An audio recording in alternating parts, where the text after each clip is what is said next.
ক্রিসমাসের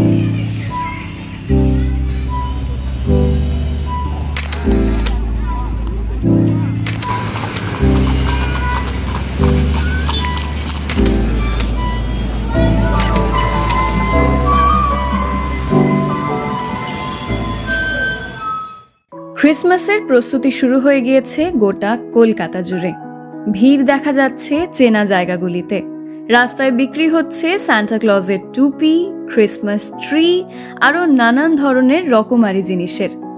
আর এই বড়দিনের আগে থেকেই এই জায়গাগুলি আলোকমালায় সেজে উদাসী শীতের মরশুমে শহরের উৎসবের মেজাজ ফিরিয়ে আনে। তাই এই 25 ডিসেম্বরের ছুটির সারাটা দিন কিভাবে আপনারা কাটাবেন সেই নিয়ে এটিসি প্রেজেন্ট করছে আজকের ভিডিও বড়দিনে একদিনের কলকাতা সফর। আমাদের আজকের ফার্স্ট ডেস্টিনেশন হলো সেন্ট পলস ক্যাথিড্রাল চার্চ। ঐতিহ্যময় সেন্ট পলস ক্যাথিড্রালে প্রতি বছরের মতো সাজানো বড়দিনের ট্যাবলো, যেখানে বলা হয় যীশুখ্রিস্টের জন্মলগ্নের কাহিনী। বিশাল এই গির্জার নির্মাণ কার্য সম্পন্ন হয় 1847 সালে এবং কলকাতার অতি পরিচিত স্থাপত্যের মধ্যে এটি নিঃসন্দেহে একটি। যদিও বা বড়দিনের রাতে আলোর জাদুকরী ছোঁয়ায় সেজে ওঠে এই শতাব্দী প্রাচীন ক্যাথিড্রাল। সেন্ট পলসে যেতে গেলে আপনারা যদি শিয়ালদা বা হাওড়া থেকে আসেন তাহলে আপনাদের বাস রাস্তায় আসতে হবে।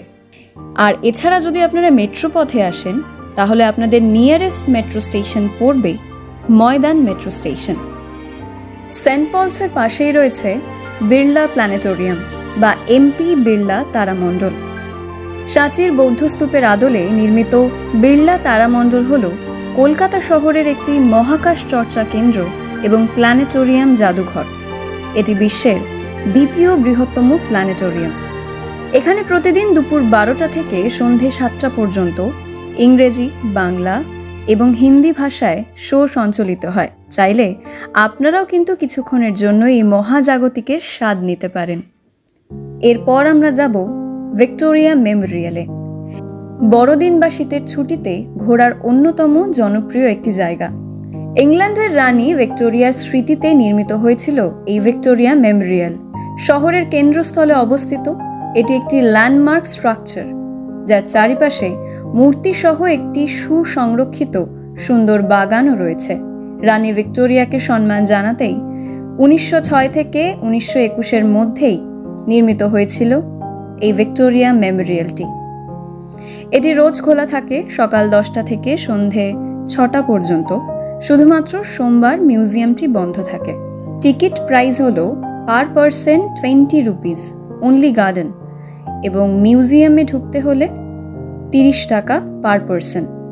তার মানে টোটাল হলো 50 টাকা এন্ট্রি ফি।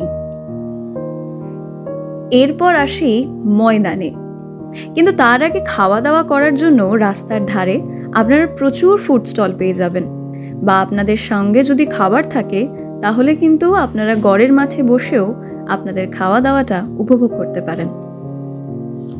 ময়দান শহরের মধ্যে এক টুকরো সবুজ, যেখানে সাজানো রয়েছে Victoria Memorial, Saint Paul's Cathedral সহ গর্বের স্থাপত্যগুলি। কলকাতার এই ময়দান গড়ে ওঠার পেছনে রয়েছে অনেক লম্বা ইতিহাস। সেটা নয় পরের কোনো একটি ভিডিওতে আপনাদের সঙ্গে শেয়ার করব। যাই হোক, শখের প্রাণ গড়ের মাঠ, বাঙালির প্রিয় এই প্রবাদ এসেছে যেখান থেকে সেই কলকাতার ময়দানকেই বলা হয় শহরের ফুসফুস। শীতের দুপুর বিকেলের সময় কিন্তু গড়ের মাঠকে আরও নস্টালজিক মনে হয়। ও হ্যাঁ, আরেকটা জিনিস যেটা বলতে আপনাদের একেবারেই ভুলে গেছিলাম, সেটা হলো ভিক্টোরিয়া মেমোরিয়ালের প্রধান ফটক থেকে বেরোলেই আপনাদের চোখে কিন্তু পড়বে সারিবদ্ধভাবে দাঁড়িয়ে থাকা ঘোড়ায় টানা গাড়িগুলোর দিকে। তাই পরন্ত বিকেলের রোদ মেখে ছুটির আমেজটাকে আরও বেশি করে দীর্ঘায়িত করতে আপনারাও চেপে বসতে পারেন আপনাদের পছন্দের গাড়িতে। 2 শতককে সাক্ষী রেখে দৌড় এখনও জারি। টকবক শব্দে ময়দান ফোর্ট উইলিয়ামের গেট ঘুরে ফের ভিক্টোরিয়ার সামনে এসে জয়রাইডের ইতি। এরপর নেক্সট এবং লাস্ট ডেস্টিনেশন হলো পার্ক স্ট্রিট, যা ছাড়া সেন্ট্রাল কলকাতার ক্রিসমাস কিন্তু একেবারে অসম্পূর্ণ। বড়দিন উপলক্ষে ইতিমধ্যেই কিন্তু আলোর রোশনাই সেজে উঠছে পার্ক স্ট্রিট। শহর কলকাতার এখন ফেস্টিভ মুডের সাথে বড়দিনের কাউন্টডাউন কিন্তু শুরু হয়ে গিয়েছে। পার্ক স্ট্রিটের অ্যালেন পার্কে কিন্তু এই সময়টা চলে ক্রিসমাস ফেস্টিভ্যাল, বলা ভালো ক্রিসমাস কার্নিভাল। তারই প্রস্তুতি পর্ব কিন্তু অলরেডি শুরু হয়ে গিয়েছে। এছাড়াও পার্ক স্ট্রিটের বহু রেস্তোরাঁগুলোতেও কিন্তু আপনারা চাইলে ভিড় জমাতে পারেন। তাই এই উৎসবের আলো, শীতের সন্ধে, কেক, পেস্ট্রি আর পার্ক স্ট্রিটের বড়দিনের সেলিব্রেশনের স্বাদ চেটে পুটে উপভোগ করতে আপনারা পৌঁছে যেতে পারেন পার্ক স্ট্রিটে। তাই সবাইকে বড়দিনের অনেক শুভেচ্ছা। দেখা হচ্ছে নেক্সট ভিডিওতে। আজকের জন্য এতটাই। আপনারা দেখতে থাকুন ATC।